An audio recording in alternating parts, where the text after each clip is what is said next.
Ուրեմն դիտարկելով այդ թվում համացանցում եւ մամուլում եւ հանրային քննարկումներում եւ իրողությունները նաեւ անձամբ արձանագրելով ես հանգել եմ այն եզրակացությամբ, որ անհրաժեշտ է վարչապետի որոշմամբ երկու խումբ ստեղծել եւ աշխատանքային խումբ ստեղծել, աշխատակազմին հանձնարարում եմ անհատական կազմի մասին տալ առաջարկ, խմբերից մեկը պետքա զբաղվի օդի աղտոտվածության խնդիրներով, որովհետեւ նախ պետք է այդ խնդրը արձանագրել մեր օրակարգում, հասկանալ եւ կոնկրետ լուծումներ տալ եւ երկրորդը երթևեկության կարգավորման հետ կապված խցանումների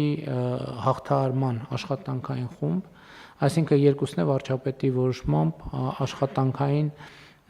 խումբ ենք ձևավորում եւ այնտեղ պետք է լինի մեխանիզմներ հաշվետվողականության, որ ժամանակ առ ժամանակ այդ թվում եւ հանրային հաշվետվողականության եւ ինձ հաշվետու լինելու, թե ինչ աշխատանքներ են կատարված։ Այսինքն միջգերատեսչական, բնականաբար Երևանի քաղաքապետարանն է պետք է ներգրավված լինի, այլ համայնքների ներկայացուցիչներ